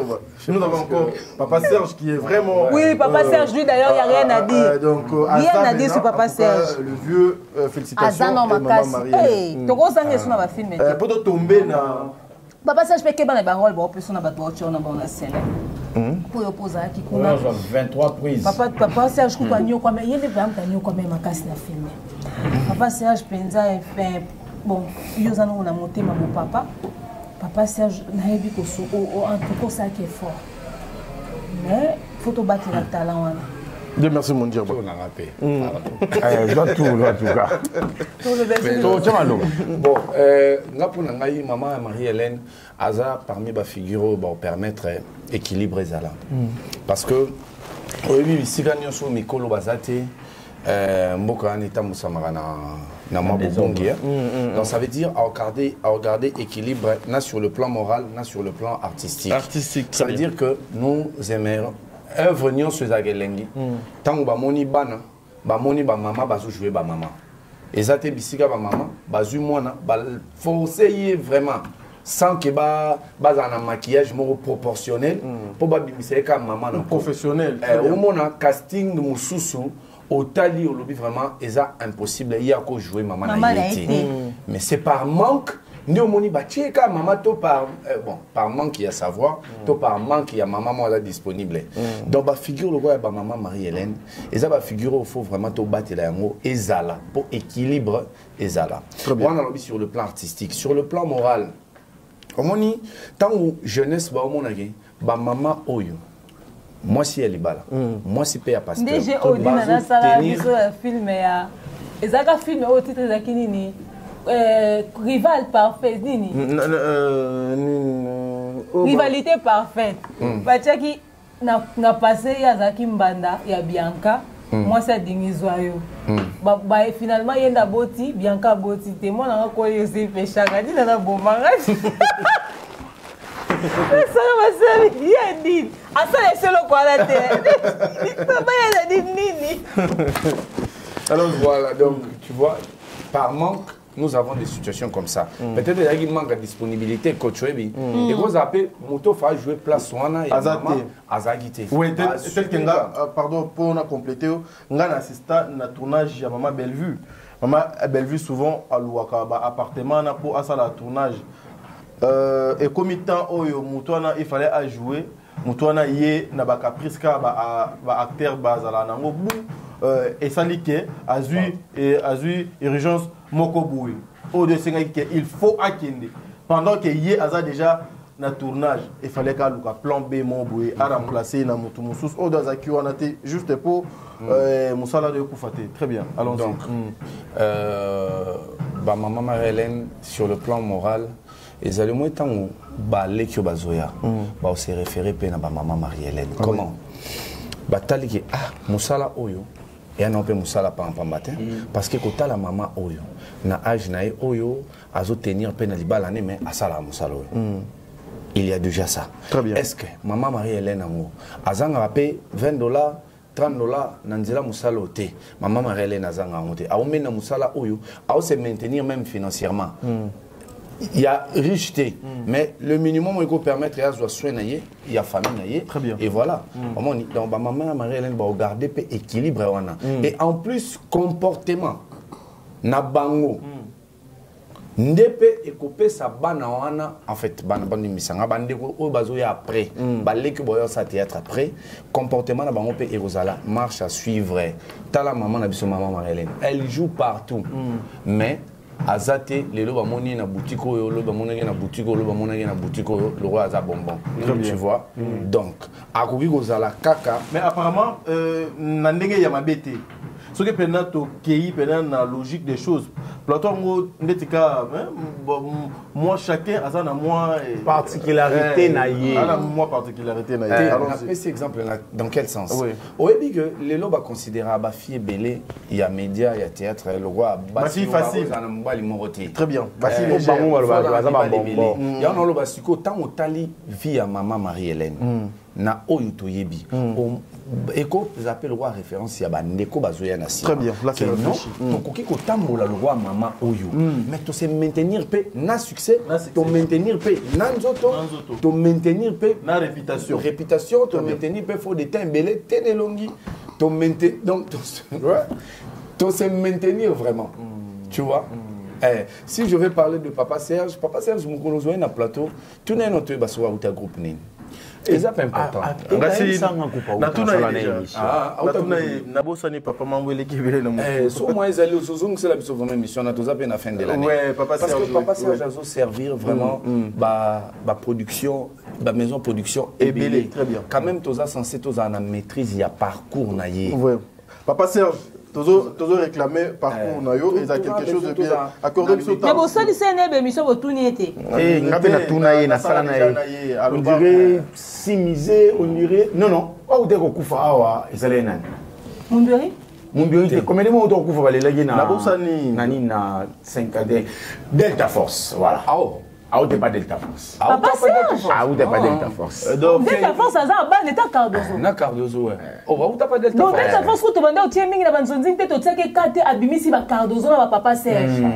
mais bato ba Messi ba Cristiano Ronaldo bato baza ba mamalé bon comme ça t'es gratté ba mamalé à théâtre ba mayala tokala ya théâtre bon comme ça bangidi yemweni bon avec un coup de tête En tout cas, mais il va sur le balcon, il y a quelqu'un qui l'a fait l'entrée. En tout cas, moi je dirais félicitations à cet illustre disparu. D'abord, hommage à lui et félicitations, Papa Delta Force, vraiment. Kobimisa produit le roi Papa Serge Lelo, Azali, Nabatéatre, et puis Papa Serge, tant on bien ici à Loba, on a besoin de papa. Mais ce qui te jouait Papa Serge incarne rôle naïe, vraiment. Moi, de mon côté, si j'aurais quelques remarques, il y a ça, on n'a Papa Serge. Nayoka, n'était pas solo. Mais Batebele va reprocher à tant. Il y a comme un tournage. Ça fait d'un acteur encore plus professionnel. Et puis, Azo Pétan au paiement.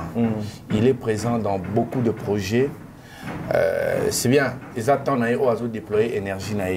Mais, on commence là-bas. Monotonie, vu qu'il est dans tout le projet. Il a besoin d'argent, il a besoin d'être visible, mais saura gérer en côté. Au moment où il a trop de fois. Mais c'est parce qu'il est trop demandé. C'est pourquoi j'ai dit il peut mais gérer. Mais au contraire, il faut jouer. Il peut gérer. Ils ont des bobets de loi, voilà. Mesdames et messieurs, nous sommes arrivés à la fin de notre émission. Maintenant, on va inviter juste Malobaya Souka. Nanyo Sobiso, Touti Koloba, to font le débat. Pendant 5 minutes, Bino 3, s'il vous plaît, pour toute émission. Comment un acteur a pu se comporter sur la scène pour garder succès pour étaler la carrière? Pour te conclure, Nabino. Pour te conclure, Wana, on peut cet exemple. Parce que Bele Balobaka, yo Lobaka ko joue, quand tout le monde peut se jouer effectivement parce que nous sommes très sélectifs. Ngai, na Lobango m'tak bosso, mais manga na rosa théâtre na rosa TV za Vini. Malund. Président Vini Moko. Après, oui. Comment il s'appelle? Mouskador Roblex a comme Benganga, na comme qui de temps en temps retourner là. Mais dans la période où on a des comédiens, des groupes, des convoquants, des invitants, parce que nous avons comment le script n'a pas de manière de faire, nous avons correspond à l'image, la vision, on a mis ça y a un mot. Nous avons fait pour nous bana, n'a qui est partout. Mais na pour nous qui est partout ngai. Pourquoi? Parce que les gens ont offert ça, à ça ils sont là, l'auteur les comédiens doivent apprendre à dire non. Non, oui. Refuser certains scénarios, refuser certains rôles. Moudouloua Karine Yamado, Talaba film a joué et pas Maman Bellevue. Aux hommes, on a que c'est une grande dame. Oui. C'est une grande dame. À latine normalement, ça les fixations sur physique n'a été. Karine Yamado, on a un sur la jouer, on a un collant, on a un cycliste. Il faut qu'à basser mon il faut qu'à soit nous autres Karine Yamado. Donc, ils ont Bellevue, si vous venez constater que Karine Yamado a repéré sa période d'émotion et solo. Na scène, nous avons j'ai travaillé avec elle, c'est une bonne actrice. Oh, mais t'as My Brother, t'as un film belé attends My Brother, na soukanda a joué na Oma. Aux hommes, elle a du potentiel, elle a des choses à donner. Bacteur et belé, on s'exprimer dans la scène, nous sous-souto, fouteur, parce que. Au fait, on peut se les autres correspondent à la personnalité. Et c'est Karine Yamado dans a joué maman à Gati. On peut non pas seulement un rôle et correspondre à la personnalité. On peut essayer rôle bâti na batu oyo baza moins qu'il y ait na scène ba ko dégager parce que jouer c'est l'intelligence. C'est ça. Bate belé ba bo jouer te azaka kitoko belle détail de figure ba jouer ba che wana ba benge bombo mbala mo ba cheke fu ba tekai. Alors quoi ba cheke ba tekai yena muto cheke ba chenga po ba tekanga. Alors ça les formes te ba jouer. Déjà il faut se dire. Ouais, ça les formes te ba jouer. Bon, vous avez ba cheke pembeni ya Omar, ba vous avez ba cheke pembeni na Karine Yamado, beaucoup souffrir na scène, beaucoup me la paiement. Or beaucoup me la paiement parce que Mouton benda bino bon nga bon mata na benda bino parce que a tellement faible que beaucoup jouer n'était. Voilà. Ba musu sous base ba préférer pas se débarrasser na ba talent, ba tikala na ba stagiaire. Au point où à défaut de mieux on fait avec ce qu'on a. C'est-à-dire comment on pèse sa mouton à l'auteur à rôle wana te, il va pas faire le mec ba zonga. L'absence de sélectivité, moi, l'absence de sélectivité, écouta à un moment, Junior le Saoulou carrière naïe. Junior le Saoulou. La semaine prochaine, on l'a reproché. Il sera ici. On l'a reproché de qui par place ok je vais Abimi azana ba relation belé batu tout ba comment solliciter par mawa na benda batu o la benda batu bate très bien. Mais comment les moments il faudrait apprendre à dire non, même si c'est pour de l'argent, il faut apprendre à dire non. Il y a des castings musu sur la chaîne musu sur OK ata batala mi 100K. Atala mi 100K te bo ba sepe na mambo ba omuna. Moi et comme la biso ko mais il ko ezaguma be o meki isusu. Akosa boine c'est dit muta ozela atala tina suka ndeni eloko ngo esuka na mabe nango. Mais batala ngote parce que zelora et puis muta obeto et que surtout un épisode de bossa joie mabe bona o à 3. On l'essentiel aussi botali, c'est pas l'essentiel. Très bien. Non, communiquer. Et c'est le communiquer. Bon, tu batali oui, va retenir ni. Va retenir ni. Donc Karine Yamado a fait ce plaisir. Ozomona. Il y en a batu mususu ba yebi que et si quand baza na ba condition baza pena la hauteur te ba comment lukane ni ba bima ba senga ba ke ko jouer ailleurs pour na ko bongisa o baza nango mais ba encore ko assumer en côté. Alors il est grand temps que baton na so ba comme sélectif ba ye ba ko pona rolo pe oza nango à l'aise te ko jouer pété ko zoa pété mutu musu ba ti open na scène mais na kala bacteur bazaka nango ti ezaka ba bon za na succès o jeune ya ba mukolo akala bo o suna nyango o jeune na scène on lo ba no mingi te o azo botolo ba parole nyonso autant appelé communauté pas mon on dirait au peso makara mais lelo beaucoup même na facilité à tolérer nyonso na mutu ana talenté bokasi lo ne papa lombi ya kala eto ya lelo boko tie na scène coup de lelo papa lomba comme moi tolérant papa lomba kala yo tie na scène na mutu ya bo jouer te oh déjà il y a mon akata va filmer na castarate donc nous on dit une facilité ba tuna bêtise les comédiens devenaient sélectifs et sachez choisir et puis tant qu'on comprend un succès bon qu'on l'appelle conserver yango parce que film moko et qu'on détruire toutes les années de carrière. Merci. Nous sommes arrivés à la fin, mesdames et messieurs. Les acteurs, bon ça la attention, bon ça là, oh maman ko des mères à lobby ko conserver et vous avez quelque chose de bien. Le lot autant ba comme on a bino po bino boza. Vous avez compris? Ah wa Tokyo ko zo ba oh ya ba West africain te tozu ba oh ya Afrique du Sud te ya États-Unis te mais tozu bino parce que nous avons que vous. Alors elle vous mata sur scène, vous allez na obligation ya ko pesa biso bato obino boya ko sa ila musala o donc longo bani boye ba pe place nini bozo tia makolo parce que ezana bisika mususu tie makolo et memi ona makolo nyonso po ezana batu misusu bazwi nzungu bayibi à part go yiba nzungu bayibi na makolo bayibi na nyonso mais azo comprendre te que ndena zaboy ngai ndena makolo na bitambe na nyonso et si bazwi bakei na tikalika donc tono apamba no bando bouger ka boy kolela te po ça qui liko panandoki mutu do kanga ki okache cha kendaki ozo monter que makambo esimba te oyoka lobe koleka lelo. Merci.